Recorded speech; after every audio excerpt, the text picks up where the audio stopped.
Good morning, all you beautiful people out there. Yes, you are manifestors. Yes, you are beautiful souls, but you're beautiful people, first and foremost. So good morning to all you beautiful people over there. I know I've been a little bit missing in action for the past month. I spent 2 weeks in Africa with my family, my mother and my siblings and their spouses. And then I spent another 2 weeks in Cancun, 10 days in Cancun, and then another few days in Miami. And now I am back in Israel. Hopefully landed, not quite, still floating somewhere up there. And I just want to share with you some of my experiences, and I'll share more as time goes on, but this is the first batch of experiences. So first of all, let me just say, Africans are the sweetest, nicest, most friendliest people. Everywhere I would go when we were in Africa, people would greet me in the morning with Jambo, Jambo. Jambo is good morning, or no, Jambo is actually hello, hello, or Habari za Asabui, which is good morning. And they would all be so willing to help me, so willing to show me things, so willing to tell me things about their culture. So it was really just a very beautiful experience just in terms of that, meeting their culture. And not to mention, of course, going to safari, seeing all the animals like way, way up close. You know, you just like look right out your Jeep. I had a great, amazing guide who would drive us right up to the wild animals.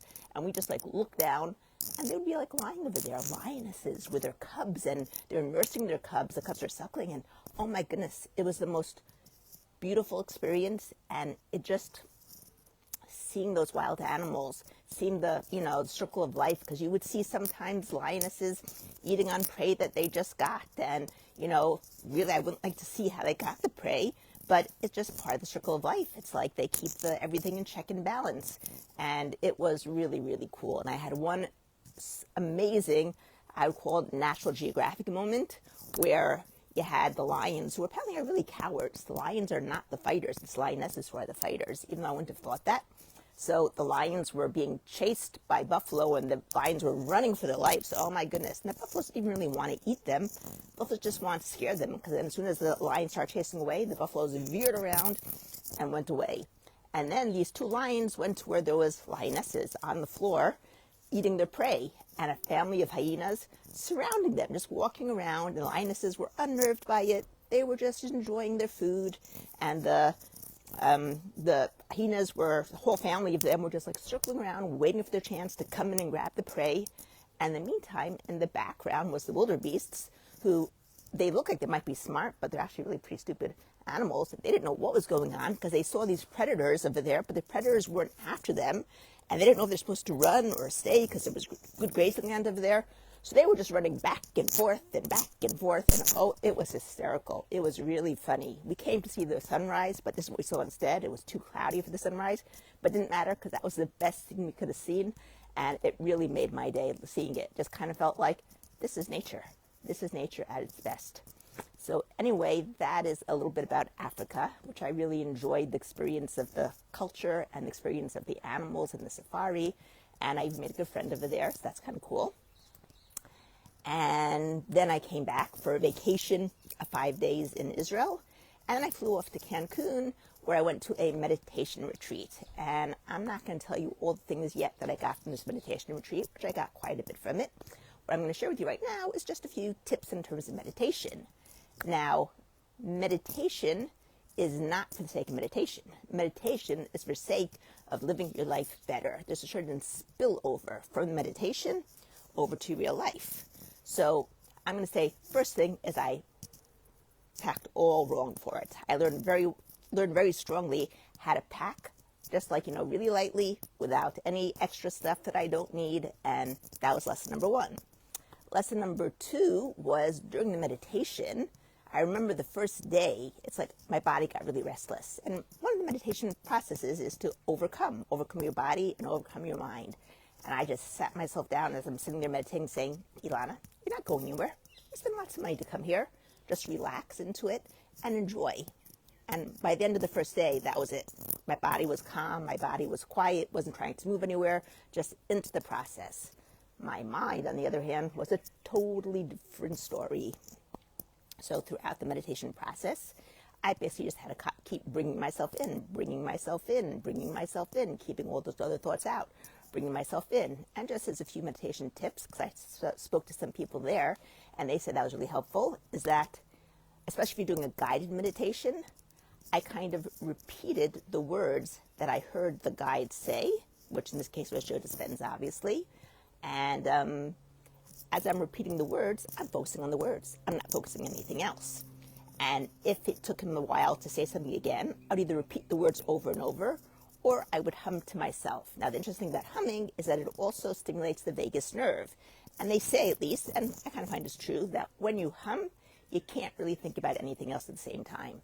So those are two big tips that I got from the meditation. And I have to tell you that one of the days we did what was supposed to be a 4-hour meditation of the pineal gland.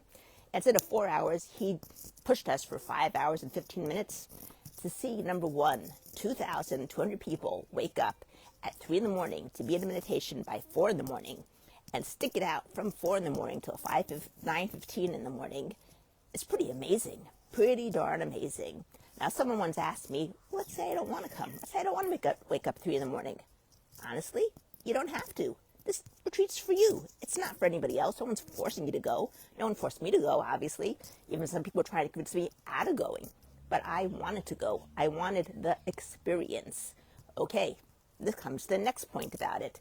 People will often ask me, so what are you going to get out of this? You're spending so much money. You're going to Cancun, halfway across the world, taking trips. Yeah, I spent 26 hours on my way there. And on the way back, I broke it up because I was in Miami for a weekend to spend with my amazing, wonderful son who I met with, who made this possible for me to see him. So what did I get from all this that I did? And I have to keep reminding people, part of life is not just to get something out of it, but to just experience it, to enjoy the experience of it. And yep, I enjoyed the experience. Even though I went alone, even though I knew nobody, I knew a few people Israelis. I didn't know them. Not like we're best friends or anything. Like last time when I went to London, I went with one of my best friends and I finally met her, which was a wonderful, amazing experience within itself. This time, I didn't know anyone well. Every single day I sat down next to different people, and it didn't make a difference if we were going to see each other again and not see each other again. For that moment, we really matched to connect. And we're like-minded. We came for the same reason. Obviously, or we wouldn't have been there. I mean, maybe not the same reason, all the same reasons, but at least some of the same reasons, or we wouldn't have been there. And it was just a beautiful experience to be able to connect with people on that level, give hugs to everybody. I mean, I was getting hugs from all over, and it was the most amazing experience because certainly in Israel, I would not necessarily go around people in the streets and just give them big hugs. Well, over there, apparently we did. So, I was giving one person, a friend, a hug, a friend who I'd met the day before, became friends with her. And while we were hugging, a third person, one of her friends, came and just gave us both a big, enormous hug. And I was like, cool, a double hug. And then when someone else came, and I was like, great, a peanut butter and jelly hug. That's amazing. And it didn't matter that we might not ever see each other again. For the moment, we had this heart-to-heart connection, and that was beautiful. And I'll just give you another small experience. I'm not going to tell you what happened to me, but I did have a very profound experience during one of the meditations. It was a healer-healy meditation where it took me around 45 minutes for my body to calm down and reconsolidate and be able to move again. And this woman sitting down next to me, who actually we will keep in touch because we had a very profound moment together, looks at me and says, do you need a hug? And I just I couldn't even answer. I just shook my head yes. And so she came up from behind me and she just held me together, put her blanket on top of me, and waited for 45 minutes with me. Now, there's someone who doesn't know me, doesn't know me from a hole in the wall, doesn't know anything about me. I don't know anything about her, but we shared those 45 minutes. And then afterwards, we shared some more moments because after experience like that, you're kind of connected with her. And she's a beautiful, wonderful person. And I'm glad that I connected with her.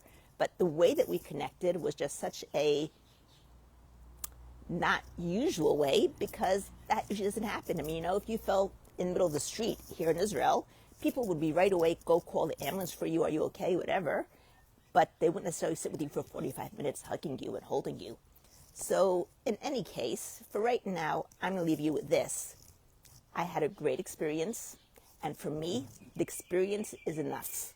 The experience, having a good experience, having a new experience, enjoying that new experience, coming out feeling uplifted from that new experience, that's enough for me for right now. Now, aside from that, I got quite a few other things, and maybe I'll share them with you in the future about manifestation. What's the point of manifestation? Oh yes, that was one thing I'm going to also mention, is that during that 5-hour, 15-minute pineal gland meditation, I was focused for, I would say, 95% of the time on the meditation itself. I didn't nod off to sleep, even though it was from 4 o'clock in the morning. I didn't start thinking other things besides maybe 5% of the time, which I managed to push out and go back to the meditation. But I came out of that meditation feeling so close to God, so close to the divine, feeling so connected, so whole. That in and of itself was an amazing experience. Just feeling that wholeness, feeling that closeness to God, feeling that I'm a part of God. I am God. And there is a part of God in me, but I just connected right into that place and became all of that for those 5 hours. And that was an amazing experience in and of itself. So anyway, hope you all enjoy what I had to say. Hope you might have learned something from it. Hope you might have just, if nothing else, gotten the idea that you don't need to have a goal for everything. You can just be enjoying the experience. Even if it costs a lot of money, doesn't make a difference. You can still just be enjoying the experience and having a good time with that and enjoying what you're doing for the moment right now, only for this moment, without any ulterior motives for the future. So have a great day right now, and maybe in future Facebook's Live, I'll share with you some more about what I got. I have to first consolidate within myself. I have to first figure out how to put it all together. Then maybe I'll share. Who knows? But in the meantime, have a great day. Enjoy the sunshine. If you have it, we're having pretty good sunshine over here. And have a great